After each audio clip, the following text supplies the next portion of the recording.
こんにちは、ただ服を作るの泉です。今回は触り心地のいいダブルガーゼの生地を買ってきたので、それを使って部屋着兼パジャマのような感じのリラックスした雰囲気の服を作っていきたいなと思います。使う生地や使う本、パターンなども紹介していきますので、興味のある方はぜひ一緒に作ってみてください。本題に入る前に一つだけお知らせです。ただ服を作るでは自分一人で服作りに挑戦するのが不安だなという方や、ちゃんと服を作れるようになりたいという方のためにメンバーシップただ服の家を用意しています。週に2回ほどライブ配信を行っていて、内容は洋裁の基礎とかメンバーの方からの質問やリクエストにお答えする内容だったり、あと意外と好評なのが一緒に作ろうシリーズといって、洋裁本の中から私が作るものを決めて本のパターンを写すところからライブで配信していくというシリーズです。ライブ配信ということで編集なしなので、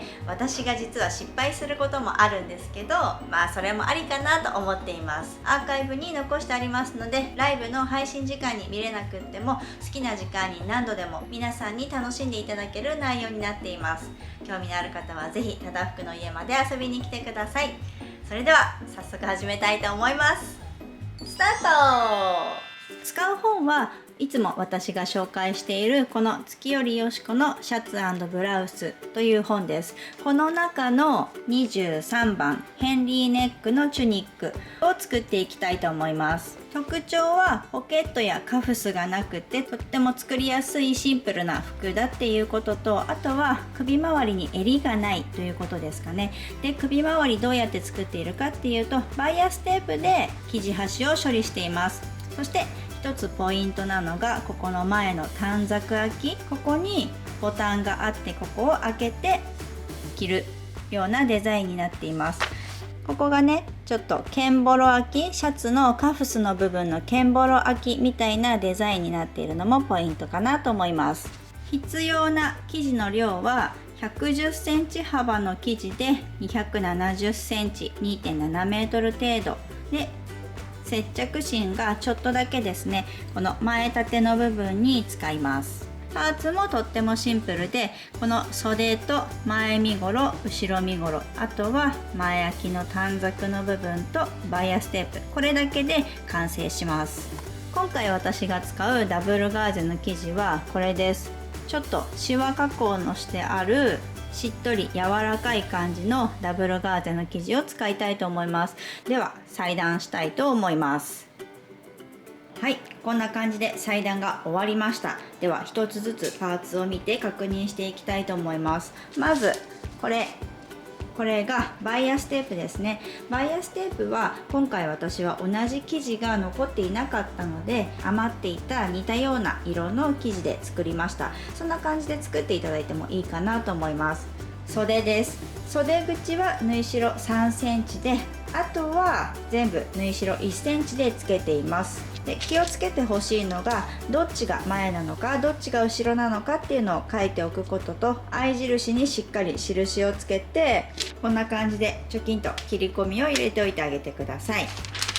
そしてパターンを外す前に、このパーツの裏面の後ろ側の袖口に分かるように印をつけておくと、前と後ろが間違わないでいいかなと思います。次が前立てです。前立てには接着芯を貼りますので、あらかじめ粗立ちをして接着芯を貼って裁断しておきます。接着芯を貼る方法はこちらの動画で詳しく紹介しているので、ぜひこちらをご覧ください。前立てはパーツが2つ必要です。で、気をつけないといけないのが、よく中表に生地を合わせて裁断すると、おそらくこうやって中表に重ねた時に形が同じようになると思うんですが、今回はそういう作り方ではなくって、こんな感じで1枚パターンを乗せて縫い代1センチでぐるっと裁断したら、こんな感じで接着芯の貼ってある裏面を上にして裁断してあげます。そうするとこんな感じで同じ形が同じ向きで完成します。こういう風に裁断してくださいと本にあるので、今回はそうやって裁断しています。で次が後ろ身ごろです。後ろは後ろ中心に対して5センチのタック分を作って、この後ろの端を輪にして裁断します。縫い代は首元、肩、アームホール脇すべて縫い代1センチで、この裾の部分は縫い代2センチでカットしてあります。アームホールには合い印をしっかり書いてあげてください。で最後が前身ごろです。前身ごろはこの前中心は生地を輪にして、でパターンをのせます。首周り、肩、袖口、脇は縫い代1センチで、裾は後ろ身ごろと同じ縫い代2センチつけます。それでこの本を見ると、この前中心の部分がね、ちょっと分かりにくい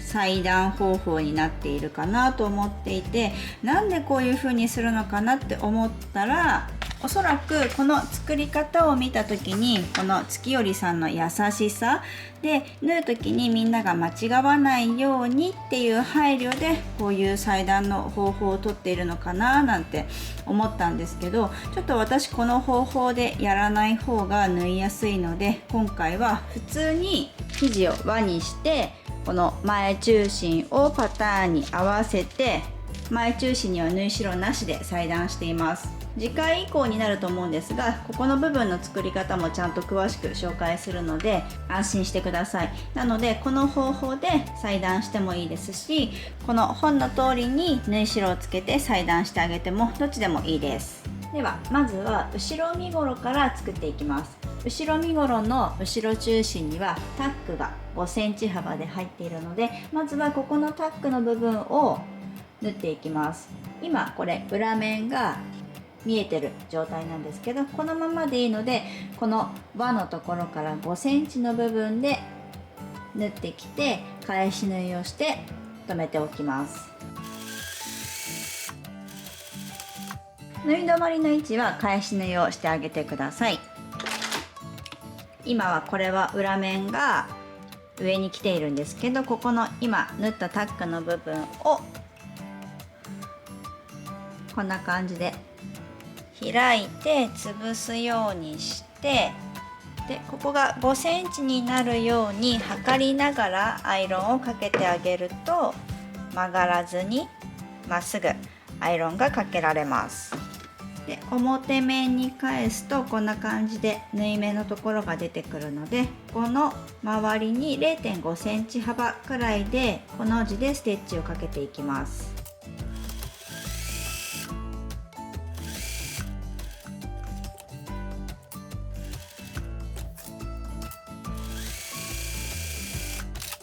はい、これで後ろ身ごろは OK です。そしたら後ろ身ごろと前身ごろを中表になるようにして合わせます。そして肩の部分を両方合わせて縫い代1センチで縫っていきます。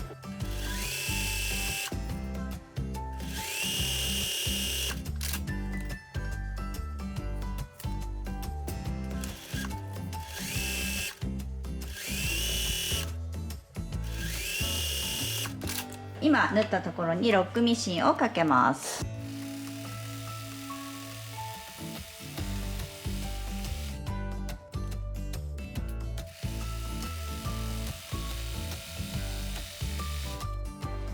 肩の縫い代を後ろ側に倒してアイロンをかけます。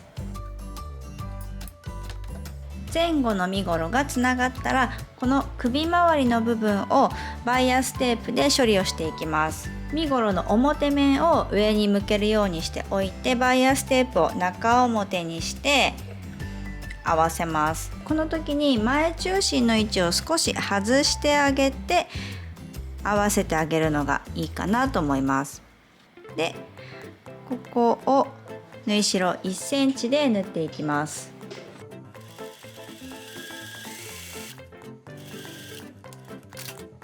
ミシンで縫ったら、この残っているバイアステープの端っこ 0.5 センチを折ってアイロンをかけておきます。そしたらこんな感じで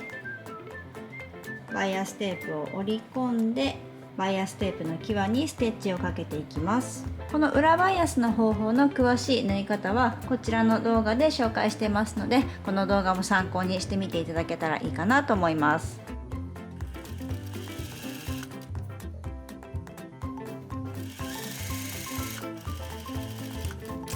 バイアステープを縫ったところにもアイロンをかけて整えてあげます。はい、こんな感じで首周りが裏バイアステープで処理できました。はい、という感じで今回はこの辺でおしまいにしたいと思います。次回は前開きの部分をじっくり解説しながら作っていくところから始めたいと思います。最後まで見ていただきありがとうございました。バイバイ。